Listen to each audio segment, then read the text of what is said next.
All right, it's Diane, and I'm here with Lindsay Sewell, and I think this is going to be a very special session. All access pass, bonus one-on-ones. Lindsay has a big speaking engagement coming up. Congratulations. It's a very Thank big you. deal. I think that event is going to be off the hook. Unfortunately, I'm in 2 events coming up, so I won't be at that one. So I'm excited to hear all about it afterwards. So that, and she has I think a challenge or some other stuff coming up. So I'm going to turn it to Lindsay and let her ask questions, and we're going to fit as much as humanly possible into this jam-packed session. Awesome. Yeah, I know. This is my jam. Okay, this makes me happy. I had like 27 questions. I'm like, can we talk about this and this and this? We'll start. So yes, I have this speaking event coming up. I feel like at this point, I think I'm pretty locked in with what I'm going to say. But I think you brought up a really good point that there's so much more to an event than just being a speaker on the stage, especially if you're going to an event and you're not a speaker on the stage, which is most events that I attend. And I have an introverted personality. So I naturally tend to be the person who would love to just gravitate to the back of the room with my notebook. I'm always back. And just be like, I just want to consume everything. And so I think it would be really valuable to kind of go through like the best way to approach an event, especially coming from that introverted, like how do we work within that and still, keep our energy in check, but make the most of it. And I think make the important connections with people there. So I'm going to answer this specifically as you're a speaker. This is not for an attendee. This information I'm going to give you is for a speaker. Okay, so the first thing is you're going to be able to get recordings of the event. So what goes on stage is just not that important compared to what else you can gain from an event. So as a student, as the person who used to attend the events to learn, and I'm not saying you can't still learn, of course you can, but as the student, we would sit and we would take notes, and it's very important to be in your seat. As the speaker, our biggest job is those connections and the networking, because the networking is what will get you huge opportunities in the future. Okay, so we're not entering the room with like, yeah, I'm going to recruit everybody. I've been to events like that, and it's like you watch them, they're like tag teams and they're working the room. Like, and it's really rude because you're like at somebody's event and they're doing this. There was one, and he'll be mad at me if he ever sees this, but they had this thing that used to broadcast to people's phones. Like if your Bluetooth was on and I could broadcast to your phone. It was like this software. And there was a whole group that came company that was selling that. They were working the event, but they thought it was okay to broadcast in the event room because they were saying like nice things, but they were working that room. It was like really funky.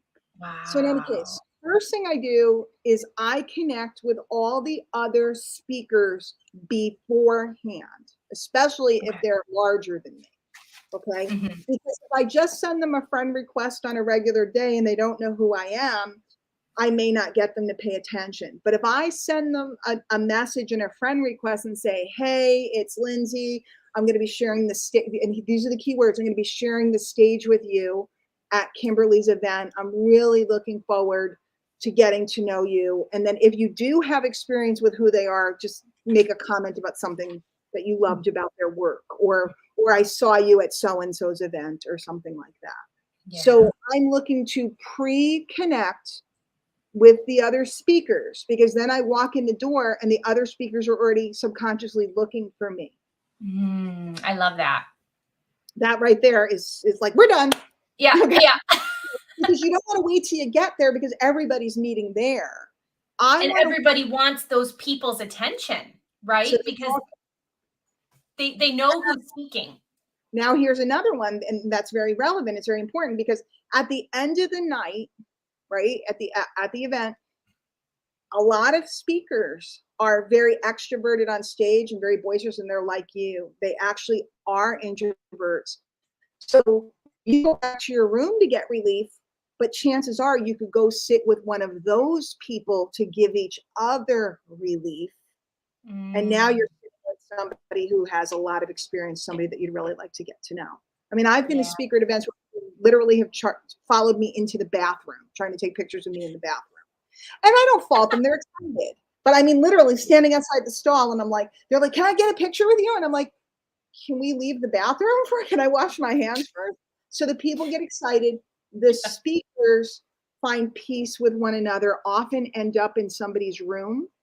There's often opportunity to end up sharing a glass of wine in somebody's room or another speaker's room or so on. So keep that in mind, that if you've met them beforehand, don't be cheesy. You're a peer now. You're a peer. You get this. You totally get this. There's a lot of people like, oh my God, I'm so excited to meet you. I've looked up to you ever since I was 6, and you know. Yeah. I don't want to do that. Like, I'm going to an event and I'm going to be speaking. I'm sharing the stage with Dr. Joe Dispenza. I've shared the stage with him before. I've met him multiple times, but I haven't really gotten to get access to him. Yeah. That's what a conversation with is very valuable. Yeah. So if we can get a conversation or make that connection beforehand, that's a really cool thing. Or whoever it may be, whoever the speaker and he's going to have everybody else fangirling all over him, right? So that's going to be connected beforehand. When you go, hey, Dr. Joe, it was great to talk to you on Facebook the other day. He immediately goes, okay, this is the girl who wrote to me, because nobody else did that. So we're already pre-connected. Okay, whoever it may be, whoever's speaking, and it may be somebody that you don't know, or it may be somebody that you really want to forge more of a relationship with. That's the first big tip I have for you. Okay. Yeah. The next one is I want to pre-work the event attendees. This is so valuable. I may not put this out anywhere. This is so valuable. You're like, I'm taking this down right afterwards. That's good. It's that good. Yeah, I'm sure there's a group for the event. Yes. Yep. So I want to make sure that I'm very active in that group, because most of the speakers, in their mind, they're too busy and they don't do this. And then you walk in the door, and because you've pre-connected with people or commented or sent them friend requests or whatever, you're already the favorite speaker before anything started. Because you're the only person that said, I'm really looking forward to seeing you at blankety blank. Make sure you come over and give me a hug, or make sure you come over and say hi. Okay. Now, you might be thinking, I don't want them all coming at me, but it will be spread out. Yeah. And it won't be that. What happens is, day one, you walk in, you've already pre-connected with a ton of the people. They feel more familiar to you, like they feel more comfortable with you because they know you're going to receive them, where other speakers, sometimes they feel like they're too busy or something. And everybody will, here you go, Lindsay, this is another one. So I'm sitting here going, damn, this is good. I need to make a course on this. I never thought about this. These are all the secrets that nobody, like, it's all human behavior, but we don't think about it when we're so focused in on our own, what we're all thinking about. So check this out. People naturally are drawn to whoever has a crowd around. So you've already pre-connected. You go down to registration, plant yourself somewhere at registration.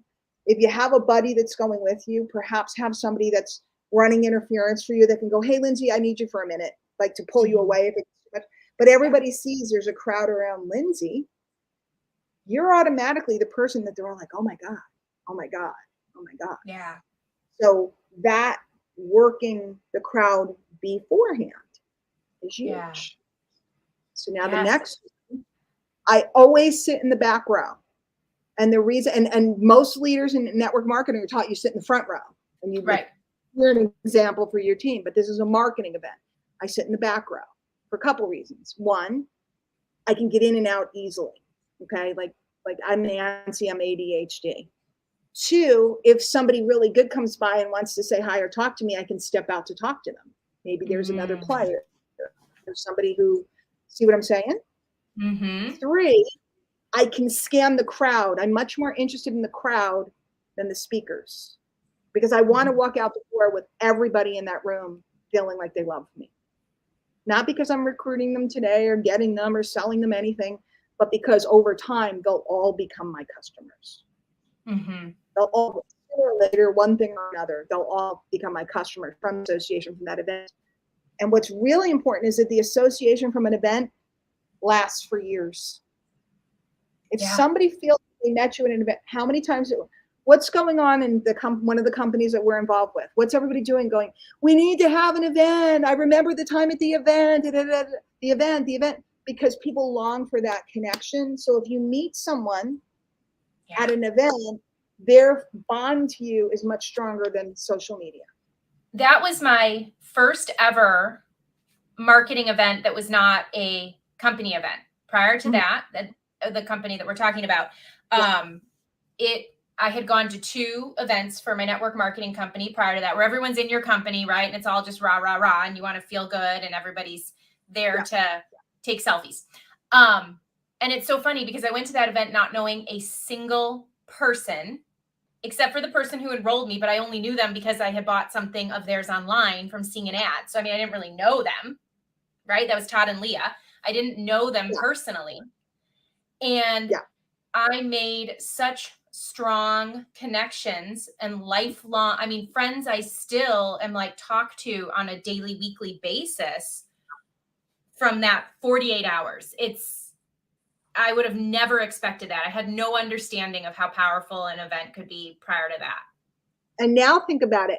What if you meet someone at an event who was a nobody back then, that all of a sudden they become one of the most influential people? I could sit here and name all the people that I was a speaker at an event that now have gone on to surpass me.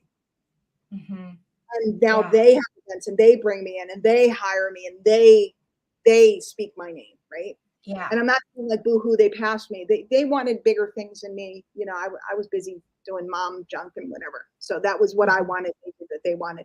They now run events. They now, you know, have bigger entities than mine. So I sit in the back row. They always use a hashtag to tell people to post on social with. Yes. All I do is I sit with my phone. This is so good. I don't know how many clients have I gotten doing this and how many relationships. I work the hashtag. By the way, I do this for events too. I sit in the back. I do this for virtual events too. If there's a virtual event, even if I'm not attending, if it's a virtual event in the industry, I'll work the hashtag. I'll say, oh my gosh, I wish I had been able to get on. I had to go visit my parents. There was a family reunion. Was it good? Okay, so I'm messaging people, or I'm commenting on the posts, right? And then I might also message someone and say, this is like an incredible event. Looks like you're really enjoying it. And then if they message me back, I'll always say something like, well, I'm in the back row on the left. If you want to say hi, just stop by anytime on break. So now what happens is I'm bringing them to me. Yeah. Instead of walking around like, hi, I'm Lindsay. Hi, I'm Lindsay. Because that's what everybody does. Hi, I'm from I'm from Kenosha. I'm sitting in the back row where I have room for people to stand by me and go, oh my God. I'm always on the end in the back row. And that way people can come gather. And I sit there while they're leaving on break. I don't know who said genius, but it is genius. I sit there. So when the break comes, the music comes on and I sit there and then I don't go, hi. No, I act like I'm on my phone and I let them stop me. Oh my God, yeah. Diane. Or I'm really looking forward to hearing what you're going to say later. Or, oh my God, your talk was amazing. So now I'm super connected. I'm making sure I'm friends with them on whatever platform I'm hot on, if it's Facebook or whatever. And now I'm super connecting and I'm embedding myself in everybody's memory. You don't need anything else, Lindsay. There's like nothing else you need. This right here. We're done. I gotta leave now. Because that's the I get in that Facebook group. Most speakers, right, especially new speakers, they go, I'm a speaker now. And they come in late and they don't work their room and they don't become embedded with the people. They don't do their homework. Like, I want to know who are the speakers. Like, if there's speakers that I don't know, I'm watching their videos. I'm checking them out. I want to know who they are. I want to know, here's another. Ready? There's more. Okay. But wait, there's more. Okay. First of all, make friends with whoever Kimberly's in minutes, whoever's running the event, okay? Yeah. If there's an event planner, whoever. Yep. You want to go in the room the day before or early the morning of the day of.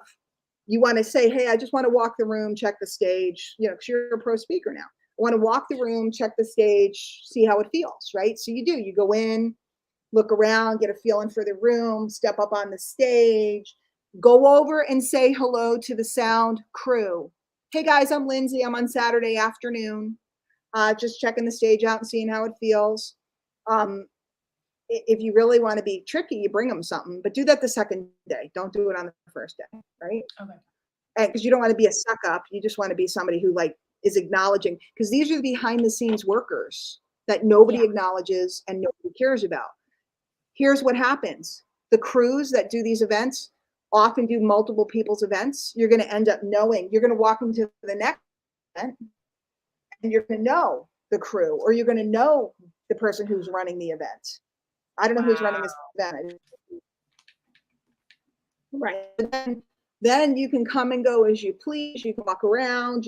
They'll cut clips. Sometimes I ask them to rip me some audio or send it over. If you've already pre-sent in your PowerPoint, like if you're using one, bring another one on a drive just in case. So then you stop over and say to the guys, hey, hopefully you should have my PowerPoint. If anything's up, let me know. I have it on a jump in case you need it. Mm-hmm. So now they're like, she knows what she's doing. Mm-hmm. Yeah. They're on your crew is on your side. Most people don't even acknowledge the crew until it's time to get a microphone on. Oh, that's a big one too. I mean, that just goes back to when you're in theater, like your crew is what's making you look good on stage. They're handling your sound. They're playing your bring on music, right? They're going to follow your movement to let you know whether you're done with the music. Like I'll go, and they'll shut it down, and you look like really cool. If not, they're like, stop it, don't stop it, stop it. Don't, where do we go? So always stop and acknowledge all the people at the registration desk. Hey guys, get to know those people, whether Kimberly's staff or an event team. There's one group that I spoke for years. Their whole crew, I got to know them. So every year I'd bring them treats, or I'd bring them a bottle of tequila or something, because I know them. I'd be like, mommy's home, and they were like, Diane's here. So again, they're excited. Now, did I do it to be a suck up? No. Did I do it to get my way? No. They're cool people and they're inside the industry. So anything that I can do to acknowledge.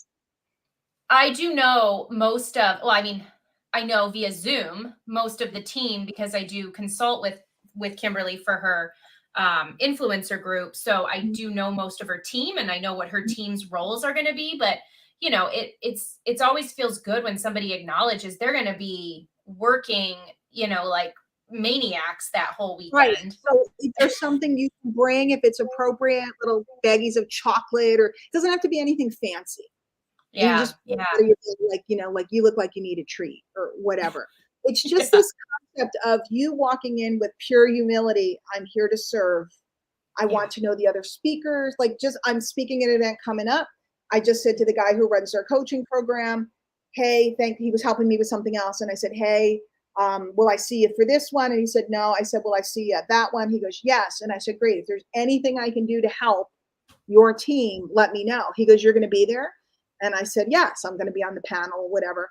And he was like, okay, well, I might take you up on that. So I'm building bridges, because that guy who is doing this also runs huge programs for some of the biggest, not network marketing names, biggest names in the self-development industry.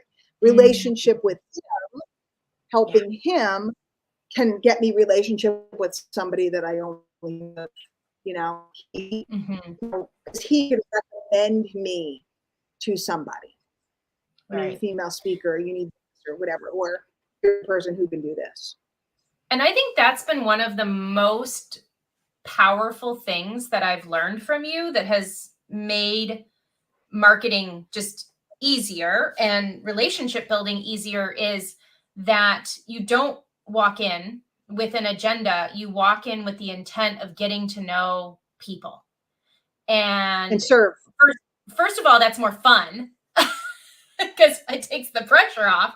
And secondly, the people that I've met, that I've worked with, the biggest leaps in my business have always come from somebody putting me in front of their larger audience for whatever reason. And those have not been because I was trying to, go in and recruit the whole room with my fancy software.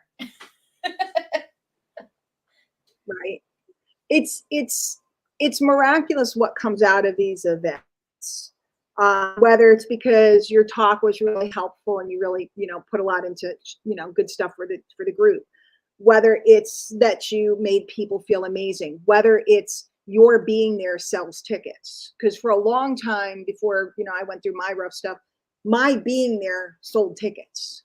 My sold tickets. So them utilizing me was valuable to them, and so on and so forth. So you build that reputation that people come because of your name. Those crews and stuff are really helpful, really valuable as you get to know them, and they teach you stuff.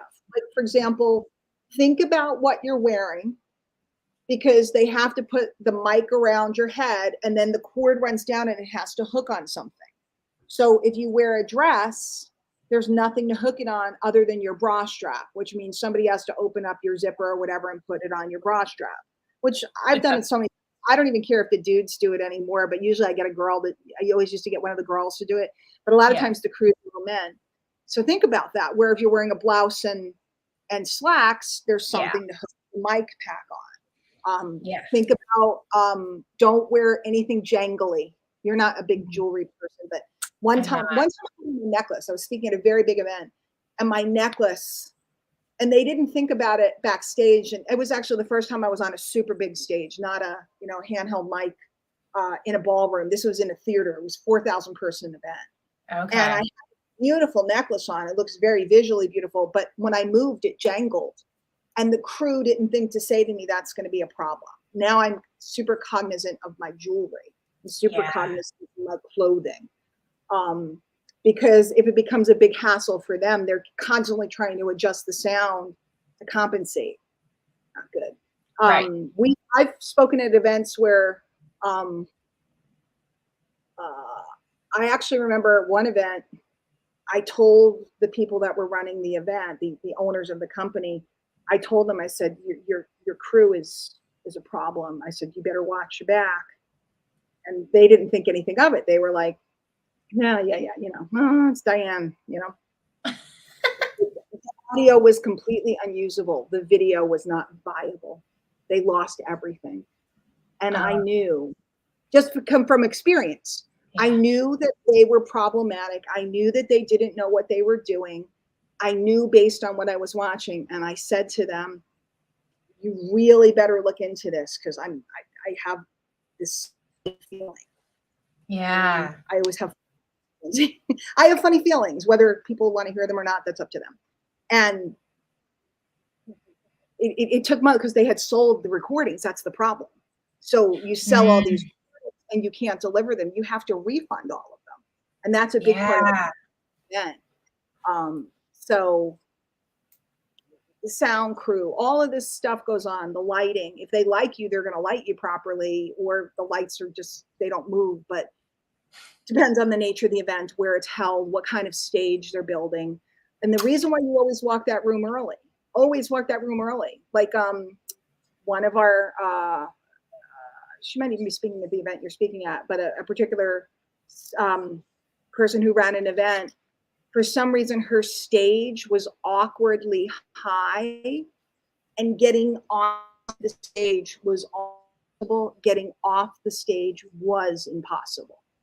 Oh, jeez. Like, I'm not kidding. It was like, holy crap, and so you're like, the music's on and you're coming down. It's like, yay, I can't get on that stage. So you always have to walk beforehand and know, because if you're going to need someone to hold your hand, go find a buddy that's going to do that. I've done that at a million events. Hey, Steve, when it's my turn to go up there, I'm going to need you to come. Would you mind coming and helping me? I need you to hold on to my hand. I haven't worn heels lately. Yeah. Really look at this stuff, because that's the make or the break. You look like you can't get on the stage or something. That's rare. That was a very unusual set. That's so weird. Like but I've seen a million things over the years. But it was impossible. And I remember at the end of my segment, it was like a 20-minute segment or whatever, and I just stood there and I went, I can't get down. And I had to have two guys hang on to me while I got down. And there weren't very many men at the event. It was a women's event. I feel like the Rank Makers event was like that because I remember I was wearing heels because we were all dressed up. Mm-hmm. And then they were like surprisingly said, like, everyone come up to the stage. And I get to the stairs and I'm like, there's no railings. So I'm like, yeah. And usually there's somebody that knows enough to be there to help the ladies up. I was recently at an event. I wasn't a speaker, but I was an award recipient, and it was similar. The stage, the steps were precarious, but they had two guys there to look after everybody on each side. They were very cognizant. And again, a pro comes into and I was taught this back at Herbalife. I was taught when you've reached your first leadership rank, I thought we're going to learn the secrets of the universe. We learned how to set up a stage and how to clap. That was the first time I went to a leadership. I'm like, this is it. This is it. I'm learning how to clap, but you have no idea. Ever been in a flat room? Ever been in a room where it's flat and they can't get the energy up and the crowd's flat? It's because they haven't been taught, and it's a lost skill because there's not that many live MLM meetings anymore. So people don't know how to clap, don't know how to bring the energy, don't know to get on their feet. I mean, I've stopped and done whole trainings on how to behave at an event. Because I'm like, they're sitting there and they're flat, and I'm like, excuse me, I need to teach you how to be in an event. So you know me though, I'm happy clappy. I get hypey because I can't help myself because I'm so full of energy. Sometimes they hire a crew that doesn't do the music right. If they are not an MLM production crew or a big event production crew, they don't like raise the music properly. Like there's events where the speaker will end and then there's no music. And it's like, and then there's like crickets while they're waiting for somebody to come out, and it's like super awkward.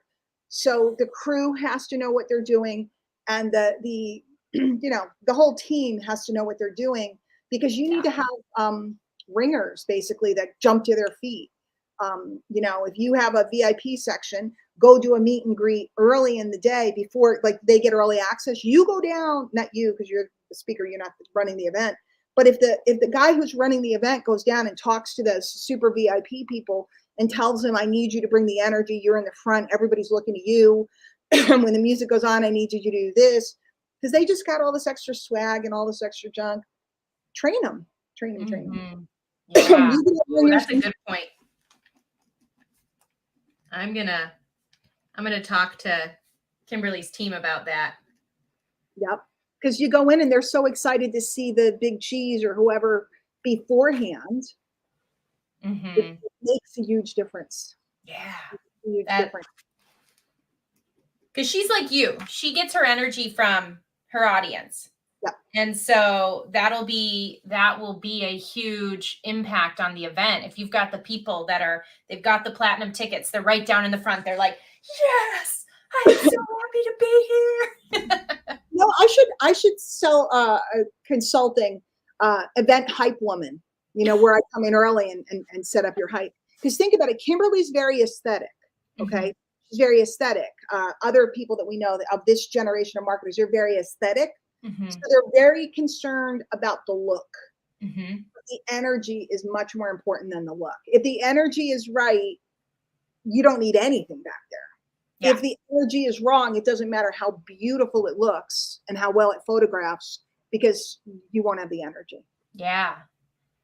And again, a younger generation of marketers are very into the Instagram generation. They're very into aesthetic. And they teach aesthetic a lot. And I agree. People respond to the aesthetic in a live environment. Energy is much more important. Energy and music is much more important than aesthetic all day long.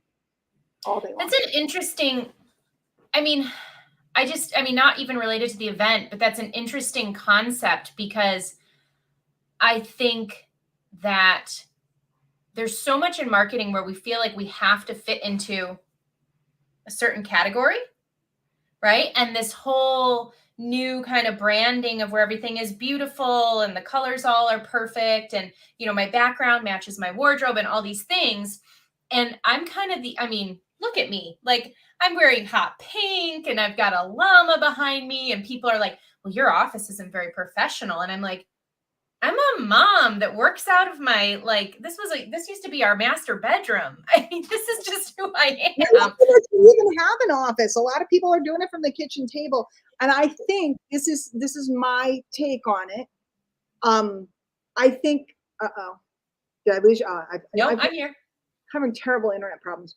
I think that for info product sales and that side of the business, I think that stuff's very, very important.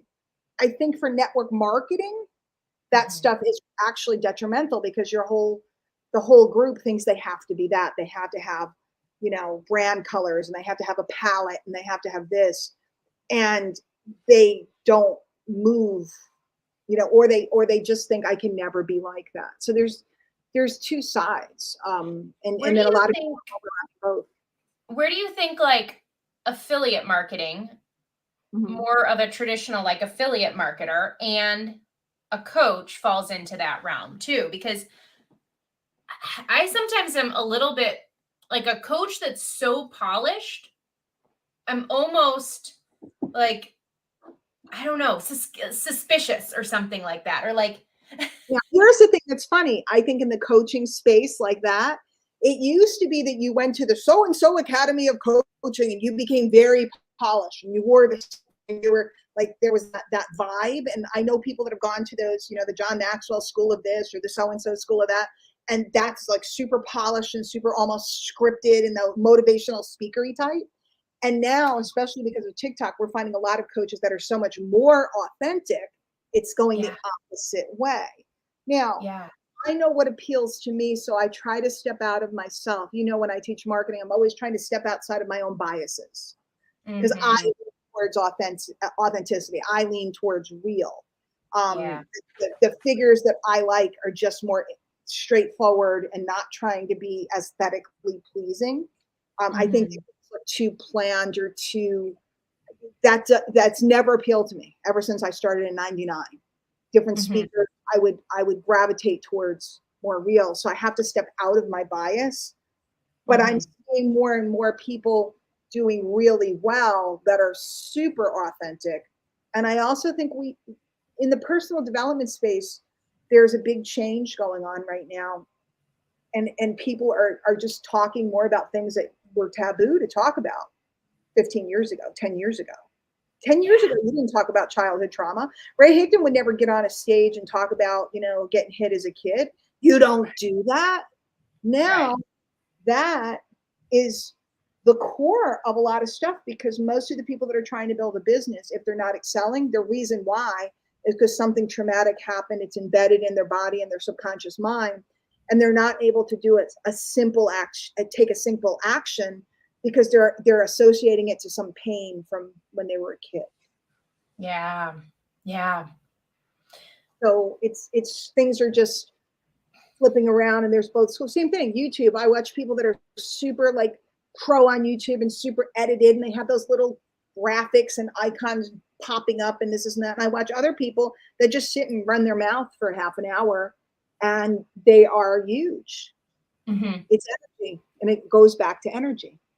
Yeah. And I think that's the other thing I kind of wanted to talk about because so I love YouTube, by the way. Like I've been doing it now for 2 years.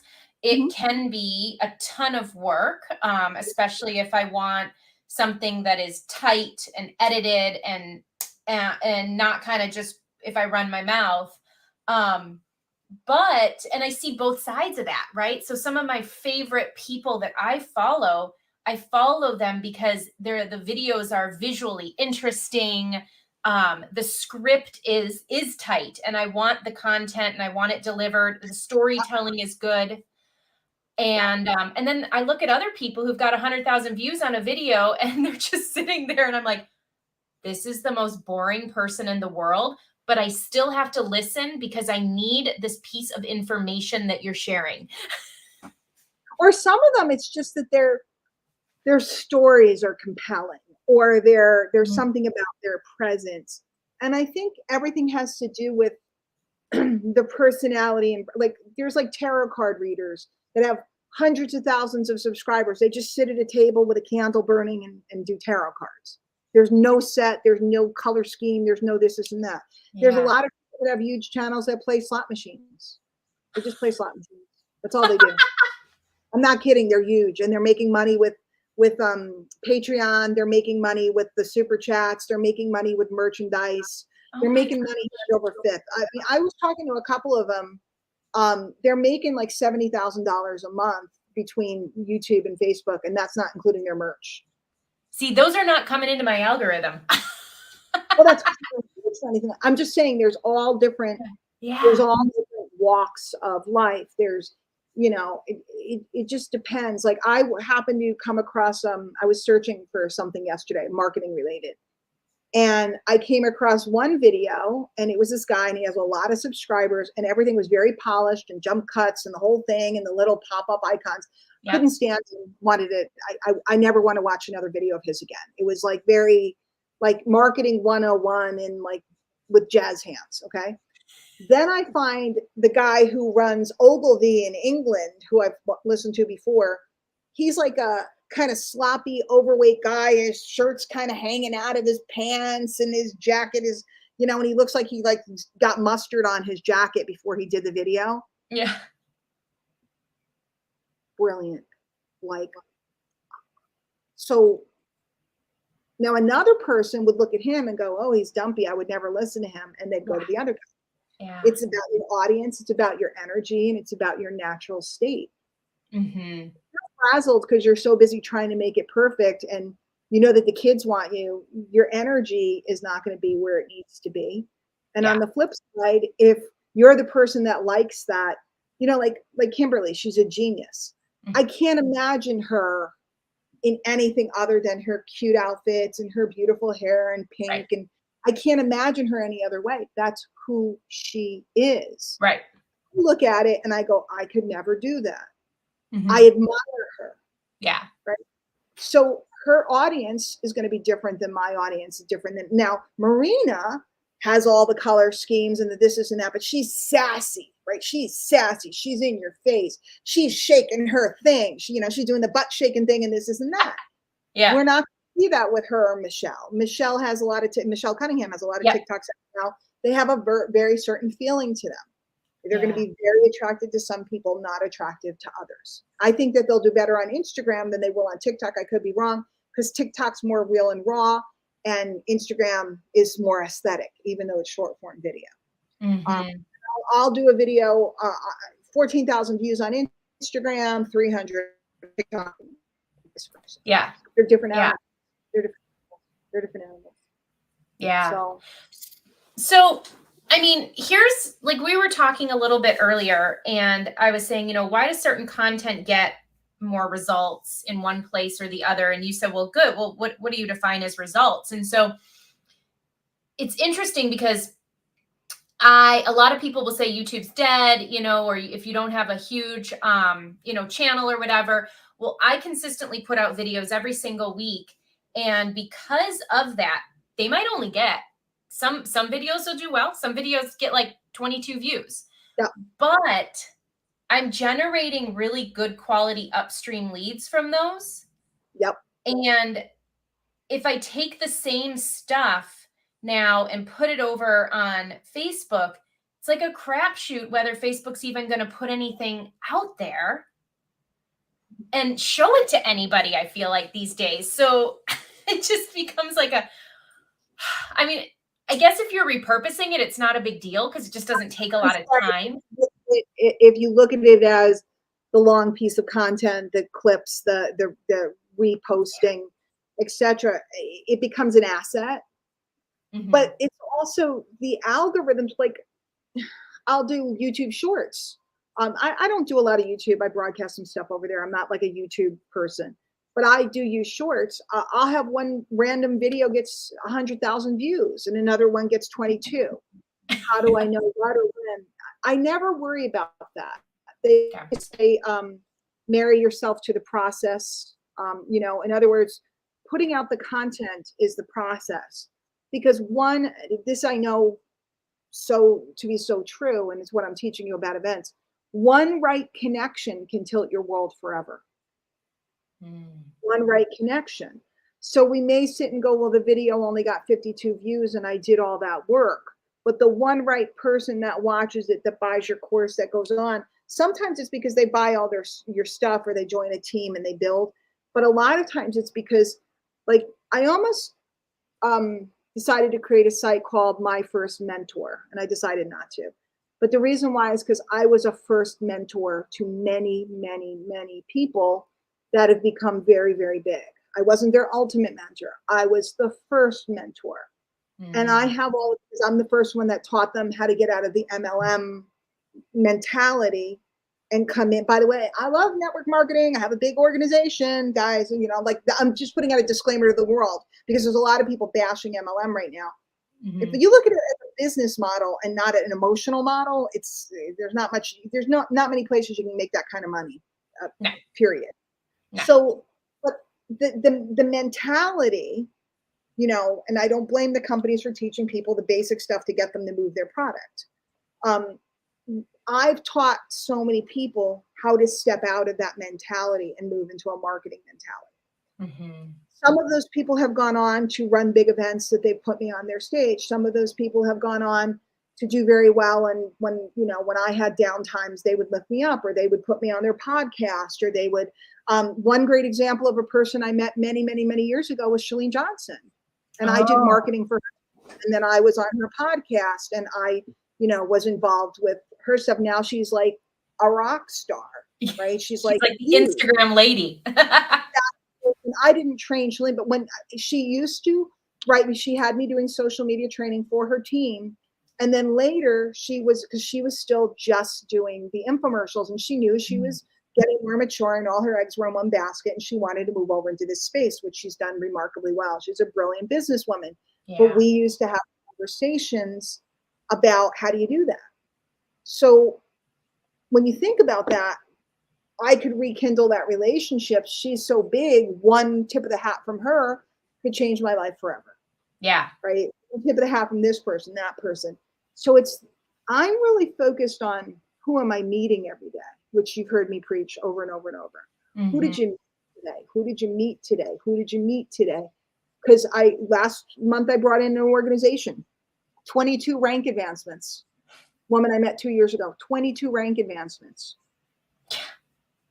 And these are like real rank, not like quasi ranks, you know what I mean? Yeah. 22 advancements, including 3 people that made it to that first super leadership level. Wow. In 2 weeks. Very cool. It was the relationship. Yeah. I didn't do it. They did it. They're amazing. I just supported them. But it was the relationship.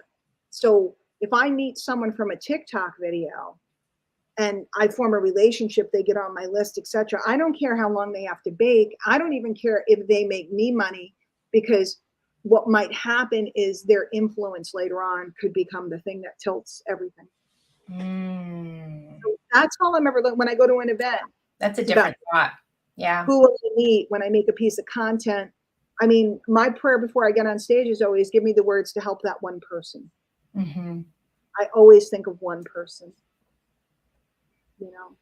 and that's why I always also reach out to people that I see that have the spark to see if I can be of service or help them. Not because I want anything from them. It's just I know it when I see it. Yeah. And it's some people can learn it over time, but some people just have it. And I always try to help that person, not to be selfish, but my help could be beneficial, and later on there could be something there for us. You never know. You never know. I like that. I mean, that kind of stuff resonates and aligns with me, though, because I kind of always got into business assuming this was going to be a long-term thing. Like I didn't, and I started off selling, leggings. I didn't think it was going to be easy. I thought I was going to have to run around and hustle and get myself, as much as I did, get myself into church basements to try to sell my stuff. And I didn't, it was $5,000 back then to join the business. I didn't think a bunch of people were just going to throw $5,000 at the company to join my team. Like it, so I knew it was going to be kind of a long-term play. And I think I always took that into then content. And when you started teaching me list building, like I was like, okay, I'm the first person on my list. Let's go find one other person to join me tomorrow. And most people go, it's only going to be 5 people. It's not worth doing. And that's the difference between you and others. You understand every time you create a piece of content, you're creating an asset. Every time you get a lead, you're creating an asset. Every time you speak, you're creating an asset and you're creating relationships. Every person you meet, you get that. A lot of people don't because they're just waiting to make a buck. They don't see it as a business. That's why I made money my very first month and have never not made money. Which, is like, I'm always listening to the stories of the people that lost I lost $40,000 in the end, and they're proud of it. And not to knock anybody who that's their story and they share that story, but I just always went, that's not good. That's not good. Everything has to do with the way we enter. I thought I was opening a store. You thought you were opening a store. You thought you were becoming a retailer or a merchant. So did I. I wasn't looking to build that big downline. I didn't even understand it. But then as I started to understand, I leaned more towards the recurring income, and now I focus on it. And now you're less likely to find me retailing, even though I do retail, because I want that recurring. And I'm smart about the companies I select, because a lot of times people work so hard and then the companies disappear and they're starting over and over and over again. And it's, again, another mentality in the industry. People, they want to get in early on the new deal because they think they're going to get rich, and they want it to be all sexy and this and that. And then when it dissolves, they don't understand why. Yeah. So. That's another thing. I think that, I thought of myself when I got started, like just in that one track, like, and they even told us back then, you have to name your page or your group with LuLaRoe in front of your name. Yeah.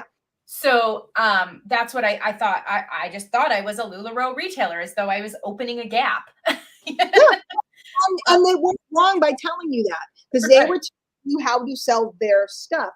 You weren't a business umbrella that this is one of the things you sold. You weren't a Target. You were a Gap or a franchise of it. You were a McDonald's, not a Target. And they weren't incorrect. They were utilizing you to sell their stuff. And I think it's an interesting shift that as my business has changed over the years, like I see my network marketing business as a small portion of all the other things, because I want to be more like a Target. Like I want to be like, okay, what do you need? Like, you looking for marketing tools? You looking for business? You looking for what do you want? Because I can find something. I got a lot of ideas. Back in the day, that wasn't possible for the home business owner, and that's what social media and the internet has done for us. It's given us the ability to control our own data. It's given us the ability to control our own brands. I literally would get hate calls and mail from very, very big leaders in the network marketing space telling me I was destroying the industry. And because I was teaching what was coming. Now every one of them has adopted all of these things. But at the time, it seemed so sacrilegious to build that list or to sell more than one thing, understanding, you want to make them complementary. I would never recommend building multi MLMs or something.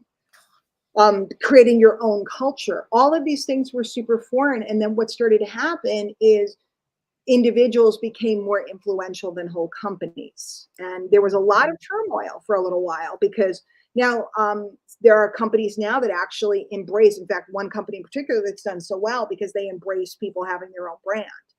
Most companies don't, and they're still afraid of it. And that company really capitalized off of all of those people, because they have some of the very, very best marketers out there, because they allowed them to be who they are and not be their brand, girl. So it's a different world. It is. And I see it's interesting. I mean, I maybe was just not around it long enough to have seen this, and I'm just starting to see it now. a lot of these companies that are going and actively seeking out, because I'm hearing people talk about, I never thought I'd be approached to launch this brand new thing. And it, to me, that seems just like, it almost seems like building a house on quicksand, because it's just jumping and they're pulling people from one thing to the next. And Well, it's rampant right now. There's a lot of talk about that because there's people that are jumping from deal to deal. That's always gone on with people that had their own following, because what they were doing was they were getting money up front from a company to bring in, a bunch of people. And then they knew that so many would stay, but the bulk of them would go with them. And the company was paying them a lump to get that volume. Because remember, network marketing rotates on stories. So if they could have we did $1 million in our first month story, or whatever the number has to be, right. that story is valuable. So even if that leader moves on, because it was a 90-day contract or something, they still have the story and the documentation, and that allows them to attract other people. So there's a lot of ways that people manipulate things. I mean, you've been in a lot of classes with me over the years where I've taught you, not that I manipulate things, but I do let people's imagination run wild. If I tell you we had a 6-figure launch, you're going to assume that the sales stay on the same pace, but they may or may not. I didn't tell you that. I didn't tell you that it didn't. You're just going to assume, or stuff like that. So the prospect is engaging their imagination in everything that goes on, and they're telling themselves whatever story they want to hear. If they want to hear sexy, they heard $1 million. What's my piece of that pie? If they want stability, they think, well, that company's doing well. It's stable. It's their values. So I'm going to lay things down that allow them to run in their mind where they want to go.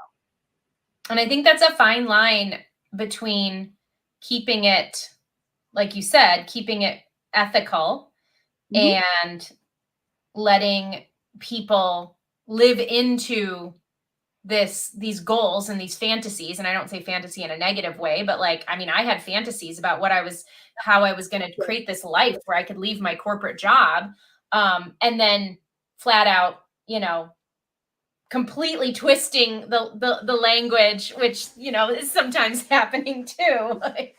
It goes on in every industry though, because if I'm selling wedding dresses, the whole wedding industry is a racket. Oh my God. It's a racket, right? And you're saying to the girl's father, don't you want your daughter to be the most beautiful girl on her wedding day?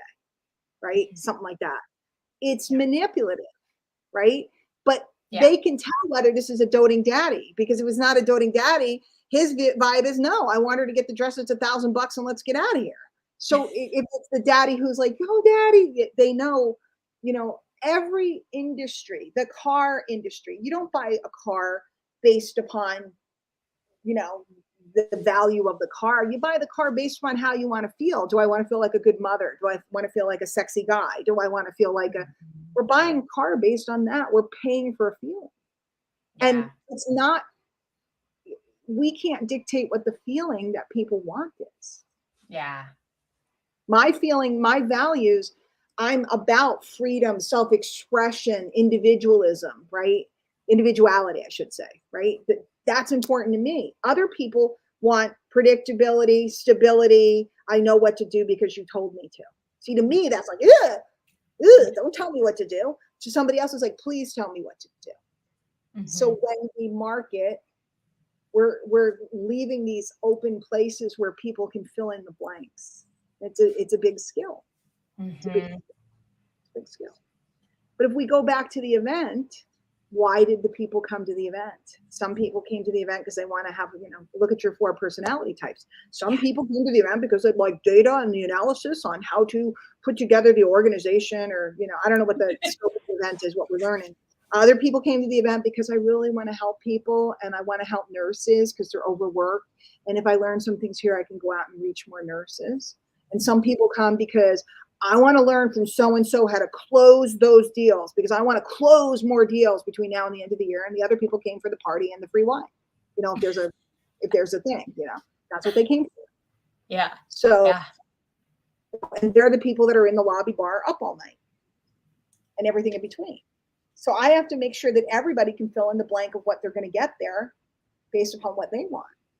If I tell them you're going to get analysis and data, I'm the first person that would not go to that event.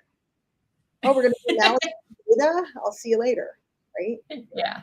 If I tell you there's going to be a fabulous costume party on Saturday night, I might be the first person to go to the event, and so on. Mm-hmm.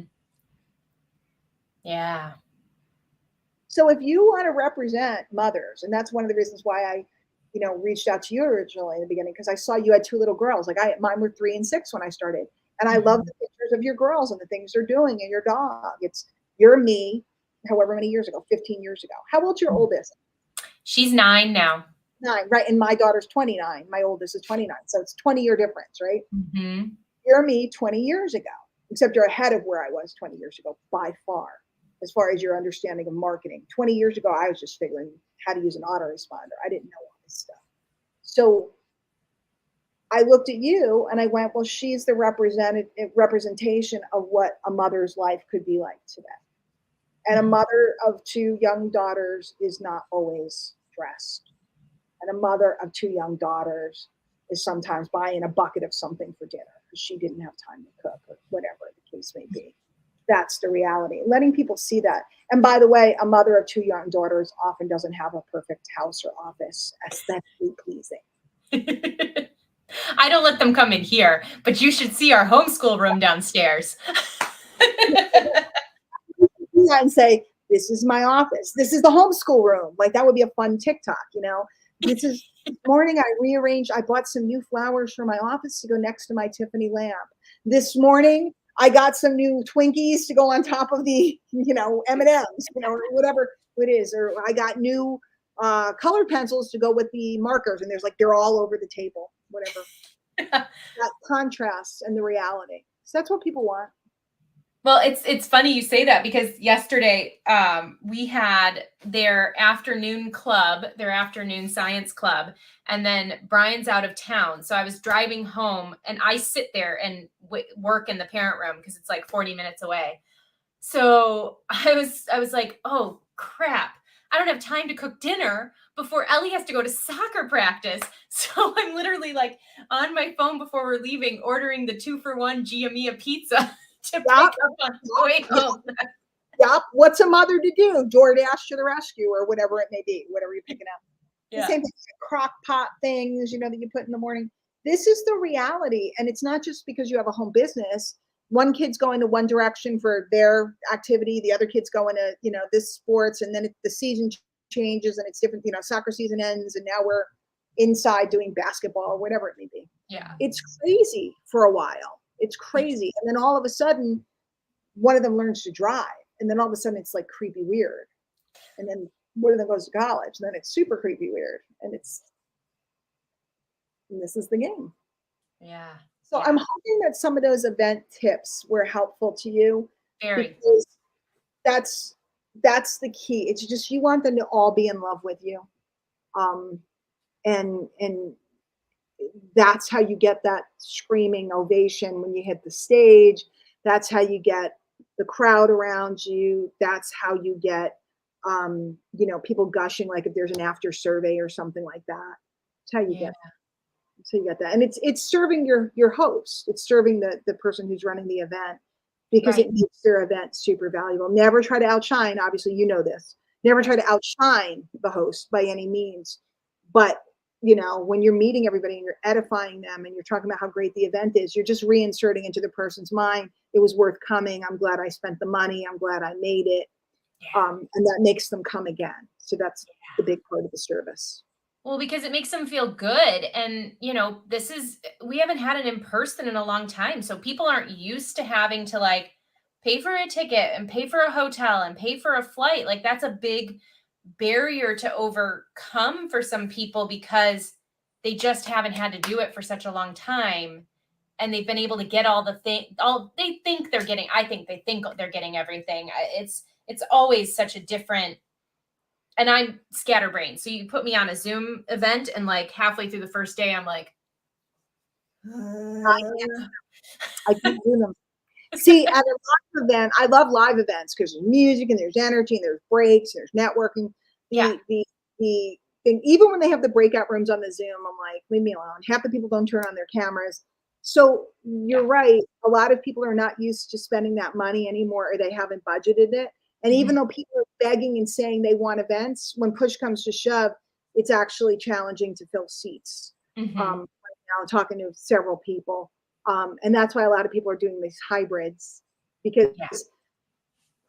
the events became more profitable when they were, for a lot of people, became more profitable when they were virtual. The only problem is they didn't get that bond and connection. So the attrition for a lot of things is higher. You'll notice network marketing companies have all gone back to them. Leaders haven't all gone back, because the leaders, like the independent leaders, they're looking at the bottom line and selling their coaching or their products or whatever they're looking at, and they're looking at the money. The MLMs are looking at the longevity. Yeah. That makes They know sense though.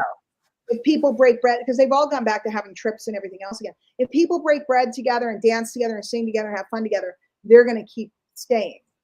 Over here, if my goal is to sell $100,000 in coaching or $250,000 in coaching, if I can do it virtually, I don't have to pay all that stuff for the room and yada, yada, yada. It's all pure profit. So it's really about the sensibility of what the outcome of the event is. Yeah. Because I talked to a lot of people, and the virtual events were more profitable. If you're an info product or coaching service. Yeah. If You're selling. if you're something that has a subscription that's a significant part of your business, you're losing the connection. The people they cancel.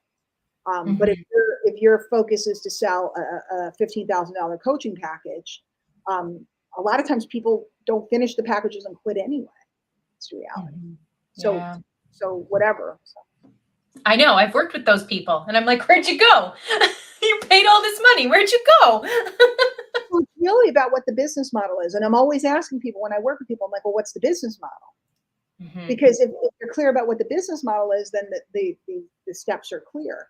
And then some people have changed their business models. And then they change their emphasis on different sections of revenue. So, and I'm just like a business girl. I just want to know what the model is. You know, what's the model? Like, what's the model of an event? Some events are $99 because they're pitching from the stage and they're going to sell a lot of stuff at the event. Some events are like traffic and conversion. It's like a $2,000 event, $1,500 event, because it's not a pitching event. It's a real content. They charge up front for the information. Is that Russell Brunson? That's it's in San Diego every year, and I can't think of his name. I can see his face. It's like the biggest internet marketing event of the year. It's huge. I've heard of it, but I can't remember who it is. It's a very expensive. And Russell charges quite a bit for his events. He always does an early bird and then they go up. He has great production values. Russell comes from network marketing, so he understands the feeling of the connections and the awards and that pride. But at the same time, it's all business sided. So, he charges a chunk. A lot of people do these, low ticket or you lay out 99 and then you get it refunded when you get there, and there's something to buy, so you usually don't ask for the 99 back. Yeah. Common models. These are all different kinds of models that all work. It just, again, depends on the outcome that we want. Will I charge $7 for a challenge if I'm selling them something for $300 on the back end, and I know that I can convert the bulk of them? Sure, because they're just paying me to get in the door. Will I, if there's no pitch at the end, am I going to do that? No. Just depends on the setup. And that's the problem when people are novices. They don't think about their outcome first. When I look at an event, I'm speaking at an event. What's my outcome for the event? What do I want? And when you start with the outcome in mind, it's much easier to move forward, get the thing you want. Because a lot of times people are like, well, I did all of this, like with YouTube, I did all of this work, but I didn't get all the subscribers and viewers. Well, if that was the outcome, you need to be doing something different perhaps than if the outcome was to draw maybe 5 good customers a month. Then it's viable. So, sometimes I'll talk to people and they think they're doing terrible and they're doing off the hook. then I'll talk to other people and they think they're doing really great and they're busy telling me how big their list is and they haven't made a sale from the list in forever. Yeah.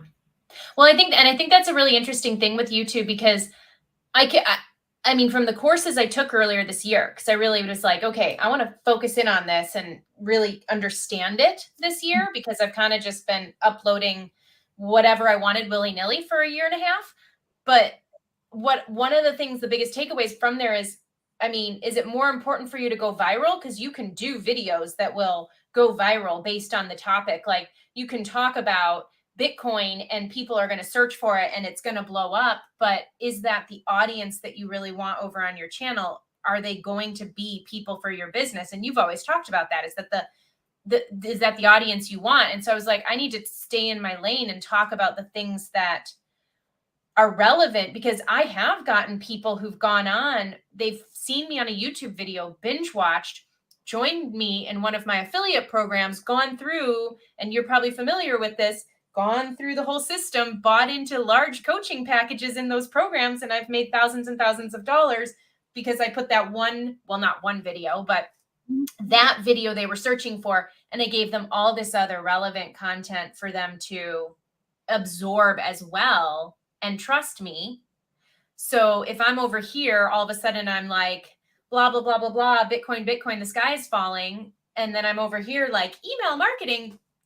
I'm not doing any good.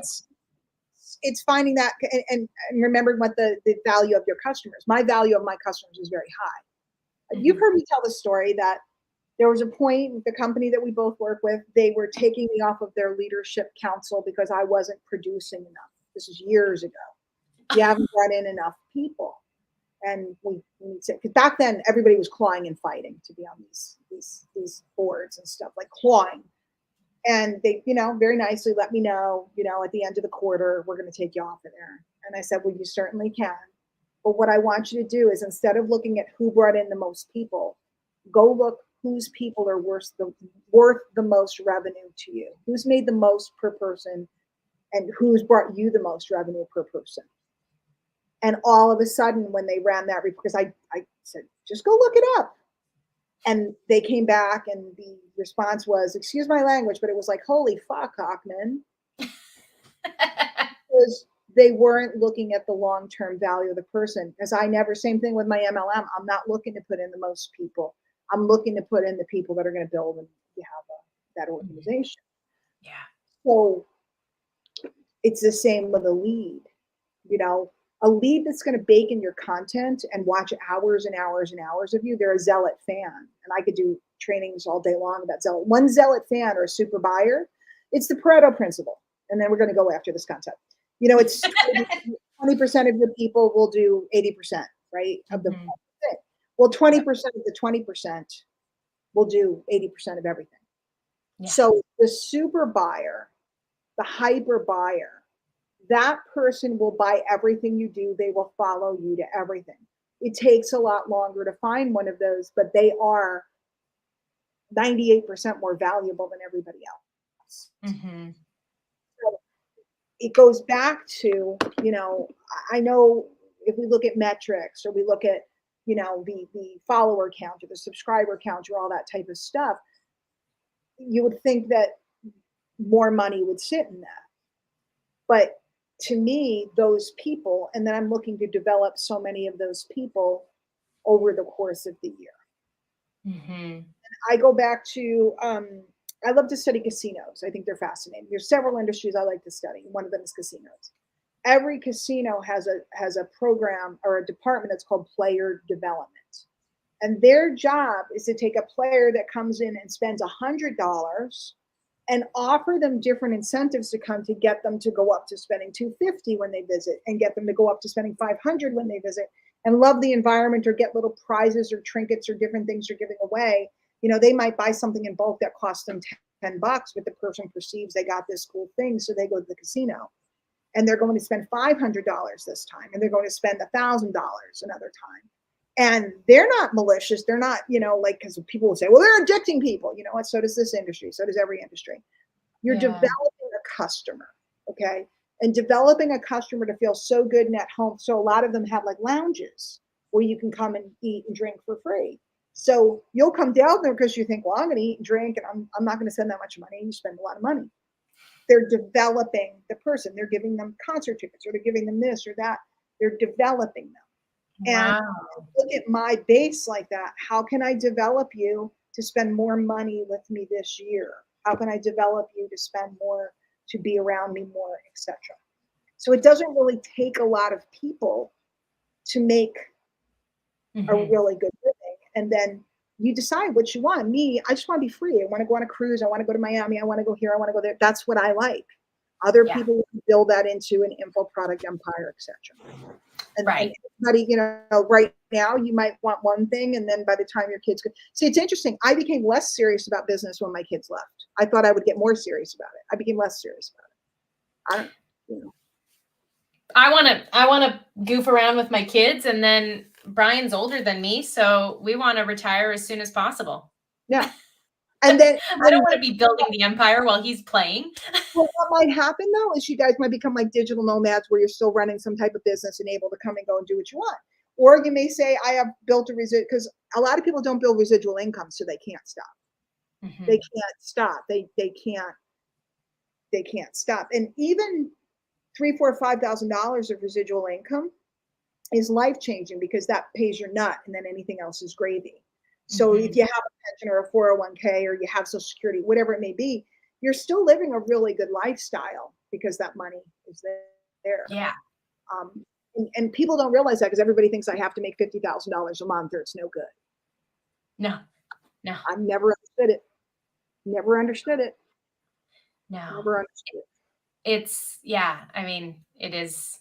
When I wanted to leave my job, I remember Brian asking me, you know, how much, exactly that question, how much do you need to be making in your new business so that it covers what you're bringing home? Because he had the benefits. We didn't need, you know, he was going to be able to do that. So we figured it out. And he was like, if you can do that much with your LuLaRoe, go ahead, quit your job. And so like 11 months to the day after, no, Ellie was 11 months. So I started the business when she was 3 months old. So what was that? 8 months. As soon as I had it, I was like, we've done it. We've done it for, the first 2 months I thought were a fluke. I did it 6 more months. And then I went, we can keep doing this. And I went in and told my boss, I'm going home to be with my kids. You and I are so similar. I happened to have quit my job before I started my business because I wanted to be home with my kids, etc. But when I realized I was going to have to go back to work or make enough money, I put my head down and I got to my level of income. And I've never looked back because that was my goal. My goal wasn't to get rich. My goal was to not have to go to work. Right? That was yours, right? And then the world opened up and then you became a marketing nerd like me and the rest is history. Now you're getting on stages. The rest is history. It's just going to keep going. And you've seen the trials and tribulations. The marketplace changes. The players on the field change, but the fundamentals never change. They never, ever, ever change. Web3 is going to come. It's going to turn everything upside down. I'm excited for it, you know, and a lot of people are like, yeah, no, I'm excited for it because anytime things flip upside down, there's huge opportunity. I think it's just, it's scary because you don't know how it's going to shake out. So it's like, no, you don't. But if you know that you know people, and notice everything I ever teach is about people. It's not about how to get more clicks. It's about people, because if people follow you and love you. In fact, I'm doing a training in the deep abyss that I think is going to be profound because that's what we do in the deep abyss. And I can't give it away what it is. But if people know you and love you, it doesn't matter what format changes or if you have a little hiccup with adopting the new format, because they'll wait for you. If you have no audience and you have nothing going on and then everything changes, you got nothing and now you're lost and you're starting over. And that's one of my biggest messages is, can you keep parlaying into the next thing, or you have to start over and over and over? People who are MLM jumpers, they're starting over and over and over. People who don't build a list, they're starting over and over and over. People that don't build content libraries, over and over and over and over and over. People that don't hone their communication skills, they're starting over and over. I can pitch anything, Lindsay. You know that. Yeah. You've seen me. I've watched it. I can pitch that. I can pitch anything. That is something that means that anywhere I go, I can sell and promote. It doesn't matter what the platform is. I can do it anywhere. Now, will it take me, like right now, I'm trying to figure out the TikTok insanity, you know, yeah, will I decode it to an extent, not to go viral, but to decode it? But I'm meeting a lot of people, new people, good people, smart people. I'm When you meeting decode it, come teach us in all access pass because I can't figure it out. well, what I like is I'm meeting really business-minded people. If you get a business-minded people to join you in something, a business-minded person to join you in something, you don't like right now. I just brought in some business-minded people. I don't have to sit and nurse and burp. And a lot of my MLM friends love to do that. They love the excitement of finding that new person and changing their life. I like the excitement of finding a person who is business-minded and then being business-minded with them. You're business-minded. I could sit with you all day and do business-minded things. You're not going, what should I say? Just something, you know. So I'm gonna run. I gotta go put my my food in because I am cooking dinner for myself tonight. I want a fallish kind of dinner, even though it's not warm out. I mean, it's not cold out yet. I want a fallish type of dinner, so I'm gonna go make it. I got butter chicken in the crock pot. Again, Brian's still out of town, so mom used to the crock pot. Let me know how you make out over there. I'll be looking for pictures or videos or whatever you do. I'll be looking for you. I'm so excited for you. I'm sorry I can't make that particular event, but I know you're going to crush it and you're going to have so much fun. And it's a big deal. It's exciting. It's nerve-wracking, but it's exciting. How long is your speaking spot? 30 minutes. Yeah. So it's not like one of these little 15-minute snippets, but it's not an hour and a half, which I'd rather have, right around what you have. It's good. What's your topic? Are you able to say or not? Affiliate marketing. Good. Like, so it's something, the teaching side, I feel like, good about. It's just the last time I was up on stage, I was, singing and performing as a character. So I'm not used to being on a real life in person stage and not pretending to be somebody else. You're going to be perfect. And the reason why is because you have been on a stage and you understand what is theater about. It's about engaging the audience. It's about engaging the audience. Just look down at those first couple of rows and there's going to be somebody that's beaming at you. I can tell you from different events who those people were over the years. There was always somebody that gave me energy. Look down and see the energy and talk to them. That's it. I love that idea. I love that. That was a good. There's always somebody on their phone, and there's always somebody talking to their friend. There's always somebody, and then there's one person, and you could tell they're, who one of them was? Steve Krivda. Do you know Steve? Yes, he was my coach for a long time. Okay, Steve was one of the people that just beaming at me many, many moons ago. And Steve, just got me to bring the best out because he's just consuming it, and it was wonderful. And I still can see his face sitting right there. Yeah. Oh, so cool. Yeah. All right. Good luck. You're going to do great. Thank you. I appreciate it. Thank you. Bye-bye. Bye.